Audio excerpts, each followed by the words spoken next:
As usual, great stuff from Rick there. Now, as kids, we're always told to eat our greens, but it's amazing how many people still shy away from using them. And there are loads of great ones to choose from. And my favourite is one that Rick mentioned. It's actually not green, but technically black, because they call it Calvanero, which is black cabbage.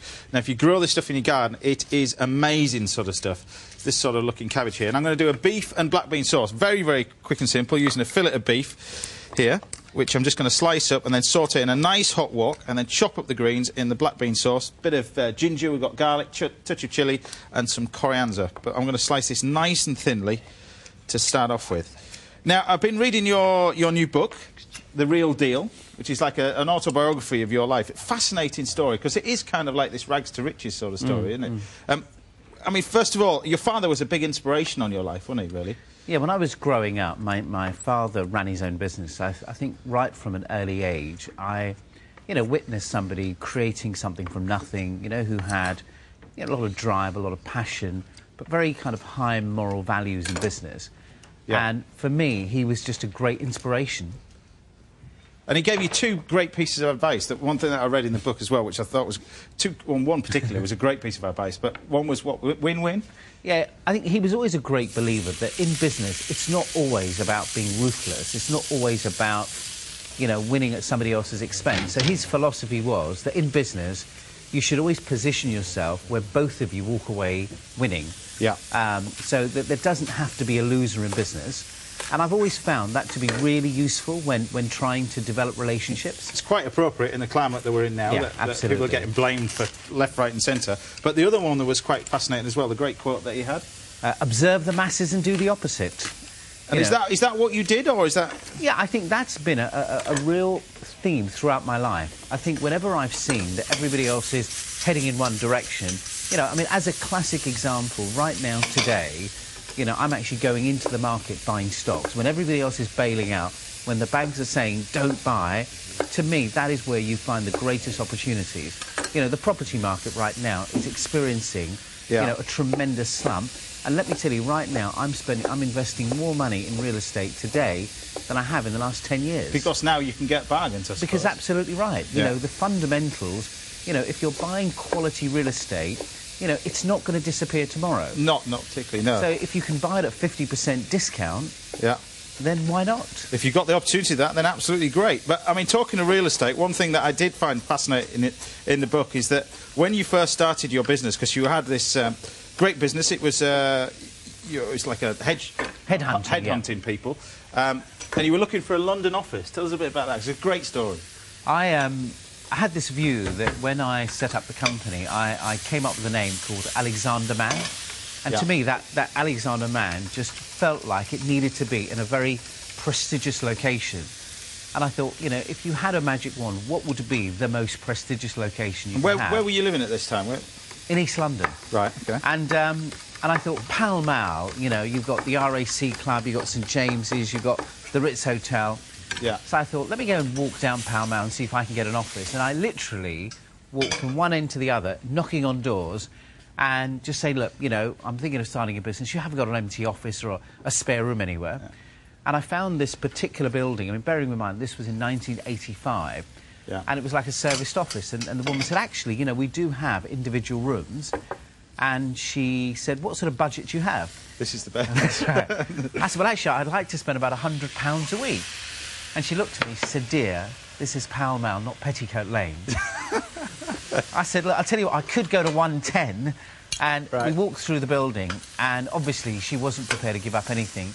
And then as we were leaving, she opened this door, which literally was like a broom cupboard, and she said, I'll tell you what, I could do this for £100 a week.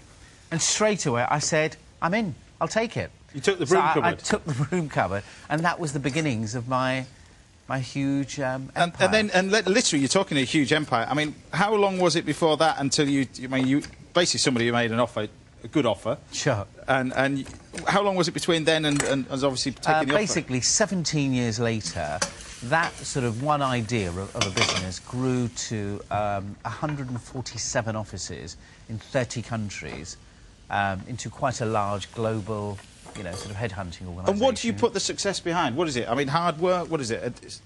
What is the success of this? Because there's so many people, we watch it all the time on Dragon's Den, people come up with these sometimes ideas which I think they're never going to invest in it, which you do. And one particular was the dog treadmill. I couldn't believe you were investing in that. Well, let me tell you, I thought when I met Sammy, and I think with me in particular, I tend to invest more in people than I do in the products. Yeah. And I really bought Sammy's story. You know, here's a woman who I thought was really hard-working. You know, she was working in a restaurant during the day, and in the evening she was, you know, starting a business. She had 3 kids, lived in a council place, and I just thought, you know, if I could do something with her, if I could help her. And although the dog treadmill, I think, was quite a tough one, but, you know, just imagine the impact that it would have on her life. And I'm really pleased to say, James, that when I invested in her last year, for the whole of that year, she'd sold 27 machines. And I gave her a target for this year. I said, Sam, in order to be successful, we need to sell at least 500. And literally, she nearly fell off the chair and said... Quite a big jump, yeah. She said, look, if you'd said to me 50, I might take you seriously, but 500... And I said, look, I'll help you and we'll introduce you to some good customers. And literally, in July, we did her half-year accounts, and she'd sold 293 from only selling 27 for the whole year. So she's on track this year to sell 600. But so, I mean, you get so little time to decide on that show as 20 well. minutes, literally. Literally 20 minutes. So it's kind of put your money where your mouth is, basically. So I've just run through... I've done it all, basically. I've just been enthusiastic listening to you, but I mean, literally getting sort of hints and tips on my career. But we've got in here, we've got the onions, the garlic, the ginger have gone in there. We've got the carbonara, the beef has gone in, nice and simply, bit of chilli, and then some of the black bean sauce. But some of the sauces that you buy nowadays are actually quite low in sort of flavour. Is that beef really cooked? Yeah, it's beef, just cooked. It's a nice fillet of beef, so it's simply cooked. It is that, nice and thin slices, but it is cooked. And with the carbonara, done. Beef and black bean sauce. Fantastic. Have a dive in, tell us what you think. Taste some of the cabbage, see what you think of the carbonara. Another thing I know you're passionate about is your foundation that you set up, the charity thing, because you've set up a school in Pakistan, which is an amazing sort. You ought to read the book, it is superb. That cabbage is superb. And I tell you, for me, as you probably know, I'm very passionate about Indian food. Yeah.